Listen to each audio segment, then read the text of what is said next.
Sir, आप राहुल गांधी की politics को कैसे देखते हैं? कितना सीरियस पॉलिटिक्स कर रहे हैं? राहुल गांधी नौटंकी की राजनीति करते हैं। उनकी राजनीति में गंभीरता नहीं है। मैं ये कहूँगा कि प्रियंका गांधी की राजनीति में गंभीरता है और प्रियंका की राजनीतिक समझ बेहतर है। मान लीजिए वायनाड से प्रियंका जीत करके आएगी तो आप लोकसभा में भी देखेंगे कि पॉलिटिकल शार्पनेस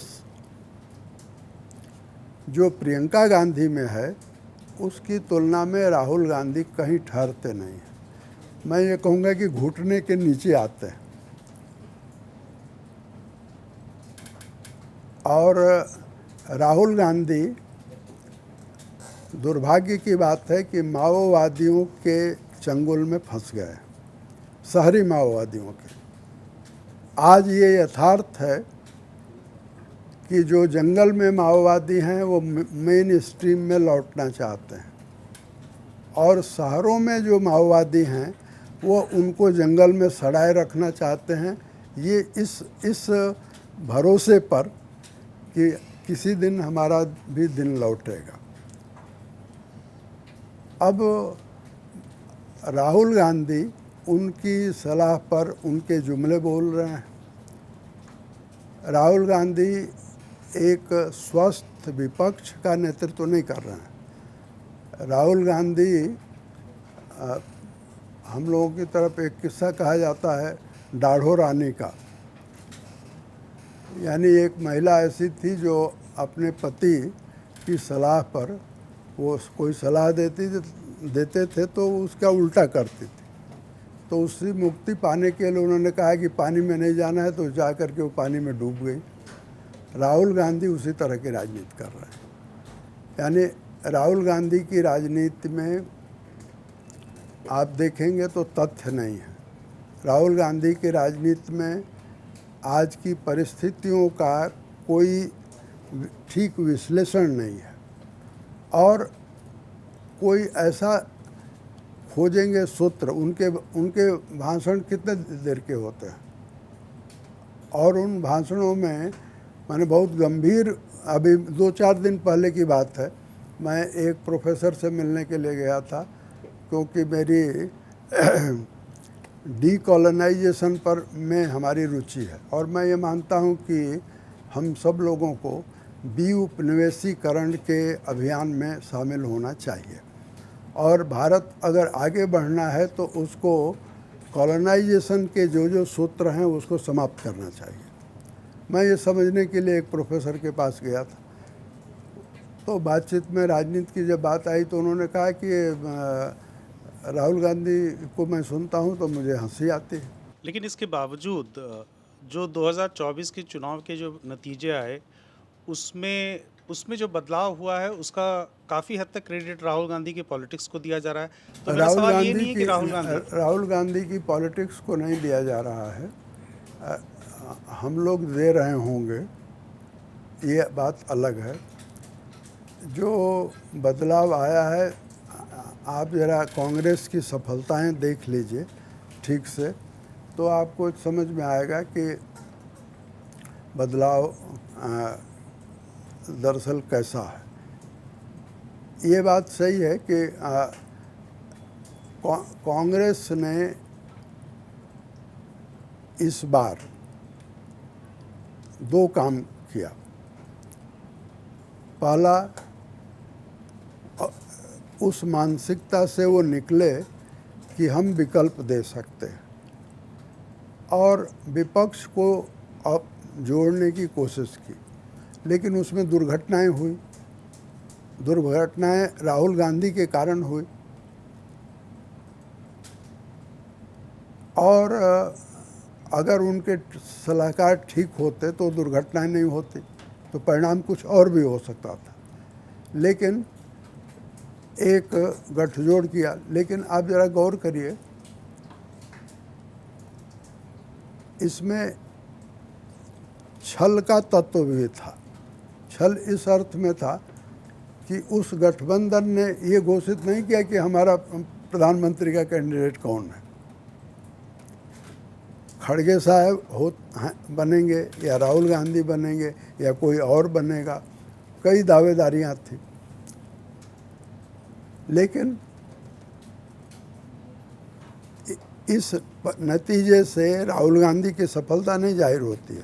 इस नतीजे से जाहिर होता है कि क्षेत्रीय पार्टियों में उभार आया है और क्षेत्रीय पार्टियां अपने अपने प्रभाव क्षेत्रों में मजबूत हुई हैं। इस खास करके उत्तर प्रदेश की अगर आप बात करें तो मैं ये कहूँगा कि उत्तर प्रदेश में अखिलेश यादव ने जो सामाजिक समीकरण बनाया, उस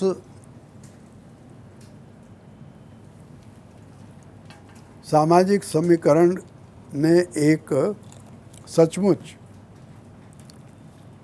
करिश्मा दिखाया और वो उस करिश्मे का आप ज़रा असर देखिए तो भारतीय जनता पार्टी जो 80 पार कर रही थी वो 34 पर रुक गई। ये और उसका कारण ये है कि अखिलेश यादव ने अपने अनुभवों से और दूसरा जो उनको सामाजिक समर्थन मिल रहा था, आप सब लोगों को मालूम होगा कि चुनाव से पहले उनको एक बड़े समूह ने ये बता दिया था कि आप कांग्रेस के साथ तालमेल करेंगे तभी हम आपको के साथ रहेंगे, आप मुलायम सिंह नहीं हैं। और उनके डिक्टेट पर अखिलेश यादव ने ये समझौता किया और कांग्रेस को 7 सीटें दी, 7 या 17 सीटें दी, 17 सीटें दी और वो 6 जीत करके आए। तो कांग्रेस की सफलता इसमें वैसी नहीं है जैसी कि अभी माहौल बनाने की कोशिश हो रही है। हाँ, ये ठीक है कि सबसे बड़ी पार्टी के रूप में विपक्ष की वो बन करके आई है, 100 सीटें उसको मिली है और ये रफ्तार रहेगी तो एक स्वस्थ लोकतंत्र का विकास होगा। तो फिर बीजेपी की जो सीटें घट गई बहुमत से नीचे, उसके पीछे क्या वजह रही होगी? बीजेपी की सीटें 63 के करीब घटी हैं, जबकि बीजेपी ये मानकर चल रही थी जहाँ तक मेरी जानकारी है, बीजेपी ये मानकर चल रही थी कि उसको 50-60 सीटें कम होंगी और 60-70 सीटें दूसरी जगहों से आ जाएंगी। जहाँ से आने की उम्मीद थी, जैसे बंगाल, वहाँ उसकी सीटें कम हो गई, महाराष्ट्र उसकी सीटें कम हो गई। तो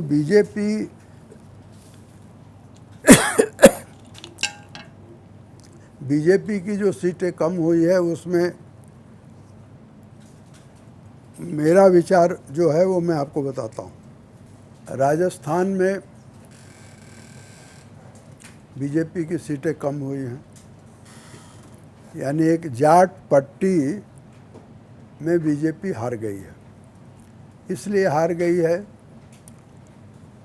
क्योंकि उस जाट बेल्ट ने 2015 के और उसके बाद के कृषि कानूनों को अपने खिलाफ माना है। यानी कृषि कानूनों को किसानों ने स्वीकार नहीं किया। और ये बात जब अरुण जेटली जीवित थे तो अरुण जेटली ने प्रधानमंत्री को ये सलाह दी थी कि आप कृषि कानून वापस लीजिए। दूसरी बार जब फिर कृषि कानून आया है तो कोई कैबिनेट में ऐसा अरुण जेटली नहीं था जो प्रधानमंत्री को सलाह दे सके। बहुत दिनों बाद, लंबे समय बाद वो कानून वापस लिए गए, कुछ समझौता हुआ। मैं उम्मीद करता हूं कि शिवराज सिंह चौहान जो किसानों के बीच से हैं, अब कृषि मंत्री होकर के आए हैं, तो वो अब इसको ठीक से इस मसले को हल करेंगे। लेकिन कृषि कानून बीजेपी के खिलाफ गया है। और उसी तरह से कुछ और कानून हैं और फैसले हैं जिसको उसकी समाज ने स्वीकार नहीं किया, जिसका दुष्परिणाम ये हुआ है कि बीजेपी की सीटें घटी। सर, आपके नज़रिए में इंडिया गठबंधन का भविष्य क्या है? इंडिया गठबंधन का भविष्य इस पर निर्भर करता है कि कांग्रेस उनको कितना जोड़ करके रखती है। अगर कांग्रेस उनको जोड़ करके रखेगी तो इंडिया गठबंधन बना रहेगा और अगले चुनाव में वह चुनौती देगा।